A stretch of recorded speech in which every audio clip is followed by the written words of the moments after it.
నిన్నేదో మళ్ళా 400 acres కాదు 1600 acres మొత్తం కూడా ఈకో పార్క్ చేస్తామని చెప్పి మళ్ళీ బోర్డు తిప్పేసిండు రేవంత్ రెడ్డి ఇమీడియట్ గా. ఏది తిప్పినా గానీ అది ఆయన మెడకు చుట్టుకుంటది.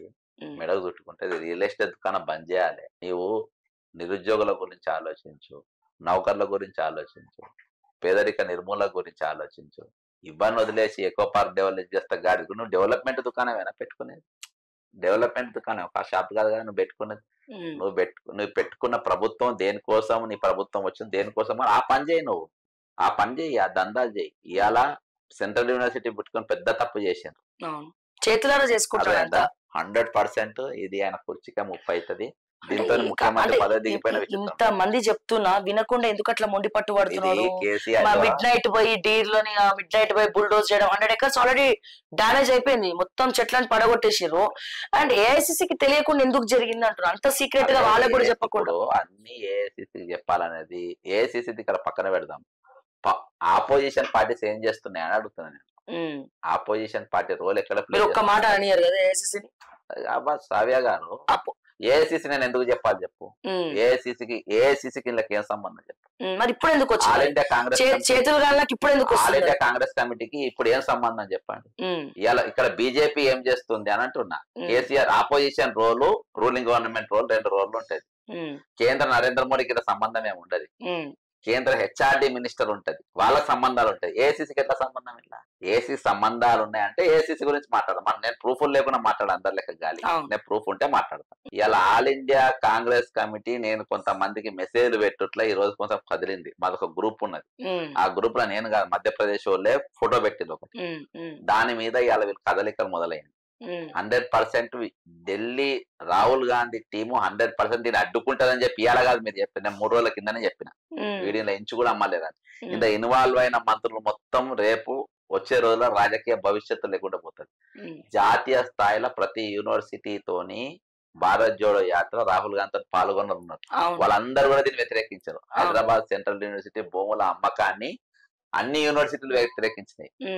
నేను మొన్న రుచి ఉంది కదా, రుచికి చెప్పిన అన్ని యూనివర్సిటీలకు మీరు మెసేజ్ పాస్ చేయండి అని చెప్పిన. అందరితో మాట్లాడి ఇంకా వేరే వాళ్ళతో కూడా మాట్లాడి నేషనల్ లెవెల్లో ఉన్న నా రోల్ కూడా నేను పూర్తి స్థాయిలో అలా ప్లే చేస్తాను. అదే అంటే అరుంధతి రాయ సొంటోళ్ళతో నేను కూడా వాళ్ళకు కమ్యూనికేట్ చేసిన అందరికి నేషనల్ లెవెల్. మీరు బాగా సపోర్ట్ చేశారు, అన్ని షేర్ చేశారు, ఓకే. అంటే యూనివర్సిటీతో ఎటువంటి సంబంధం లేని మీలాంటి వాళ్ళు ఫైట్ చేస్తున్నప్పుడు రేవంత్ రెడ్డి కంటే తెలీదు అది ఆ 400 ఎకరాలు దోచుకోవడానికో లేకపోతే అభివృద్ధి పేరుతో ఖజానా కొలగొట్టడానికి వాట్ ఎవర్ ఇట్ ఈస్ ఏదైనా అనుకుందాము. కానీ ఈ బట్టి విక్రమార్క గారు కానీ శ్రీధర్ బాబు గారు కానీ పూర్వ విద్యార్థులు కదా, వాళ్ళు కూడా వీళ్ళకి వత్తాసు వాళ్ళకి ప్రెస్ మీట్ పెట్టి దాంట్లో ఏం లేవు, ఇది స్టేట్ కి సంబంధించిన ప్రాపర్టీ అని చెప్పడాన్ని ఏ రకంగా చూస్తారు మీరు? మంత్రులు ఆడ ముఖ్యమంత్రి ఉప ముఖ్యమంత్రి వీళ్ళిద్దరు ఇద్దరు కలిసి యాక్ట్ చేసింది. తక్కిన వాళ్ళ వాళ్ళు ఎట్లా మాట్లాడమంటే అట్లా మాట్లాడతారు. ఎడ్యుకేషన్ మినిస్టర్ ఎవరు? రేవంత్ రెడ్డి. అంతే కదా. నీకు ఫైనాన్స్ మినిస్టర్ ఉప ముఖ్యమంత్రి, పూర్వ విద్యార్థి ఉప ముఖ్యమంత్రి, ఓకేనా ఇద్దరు. తర్వాత హెచ్ఆర్డి మినిస్టర్, తర్వాత ప్రతి దాంట్లో నాకు వాటర్ కావాలని పోయే రెవెన్యూ మంత్రి. వీళ్ళు మీకు అందులో సంబంధాలు ఉన్నటువంటి వ్యక్తులు. ఇక పోతే ఇందులో మనము ఈ చిన్న బచ్చగాళ్ళ గురించి మనం మాట్లాడుకోవద్దు. ఈ సబ్జెక్ట్ ఈ రోజు నేషనల్ ఇష్యూ అయింది. రేపు ఇక్కడ అమ్ముతే రేపు ఇంకో యూనివర్సిటీ అమ్మనికి తెగబడతారు, పాండిచేరి యూనివర్సిటీ అమ్మనికి తెగబడతారు. కాబట్టి దీన్ని ఒక నేషనల్ ఇష్యూ చేయాలి అనేది నాకు రేవంత్ రెడ్డి మీద కోపమో పగ ఉన్నది కాదు. ఆయన ప్రతిదీ సూసైడ్ చేసుకుంటారు, మనం ఏం చేసే అవసరం లేదు. ఆయన గోవుదోకుంటారు, ఆయన ఖతం చేయకపోతారు. ఇవాళ నేషనల్ లెవెల్లో రేవంత్ రెడ్డి అంటే ఒక వేస్ట్ గా. ఇవాళ నాకు ఏమైందంటే నేను ముఖ్యమంత్రి కాక ముందుకెళ్ళి అడ్డుకున్నాం. ఈ రోజు ఆల్ ఇండియా కాంగ్రెస్ కమిటీ కానీ యాక్టివిటీస్లు కానీ ఇప్పటి వరకు నన్ను ఈ విషయంలో నేను రేవంత్ రెడ్డి విషయంలో నేనే కరెక్ట్ అనే దానికి నిర్ధారణకు వచ్చాను. నేను 100% ముఖ్యమంత్రి గురించి రేవంత్ రెడ్డి గురించి ఏదైతే చెప్పిండో అదే వాస్తవం అని. కానీ అప్పటికి చాలా నష్టం జరిగిపోయింది. వాస్తవానికి నా సొంతోడు చీఫ్ మినిస్టర్ గా ఉంటే రేవంత్ రెడ్డి అనే ఆయనకు నేను మంత్రి పదవి కూడా చెప్పండి కాదు అసలు. అంటే అంత అర్హత లేనటువంటి వ్యక్తులు. ఈ రోజు లగిచర్లో పోయినావు, ఆడ రియల్ ఎస్టేట్ దందా అని తెచ్చినావు. అర్థమైందా? నువ్వు హైకోర్టు పెట్టినావు, అక్కడ రియల్ ఎస్టేట్ దందా. చుట్టుపక్కల హైడ్రా పెట్టినావు, అక్కడ రియల్ ఎస్టేట్ దందా.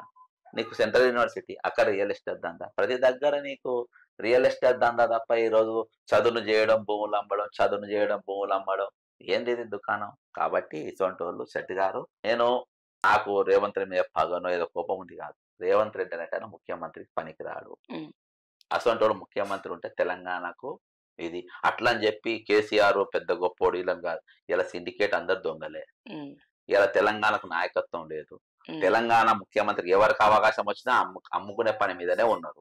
అందరు ప్రతి దాంట్లో అందరికి వాటాలు ఉన్నాయి. కాబట్టి ఈ రోజు తెలంగాణ ఒక ఏది దారి లేని నావ లెక్క, ఉమ్. ఒక దారి లేని నావ లెక్క ఈ రోజు తెలంగాణ ఉన్నది.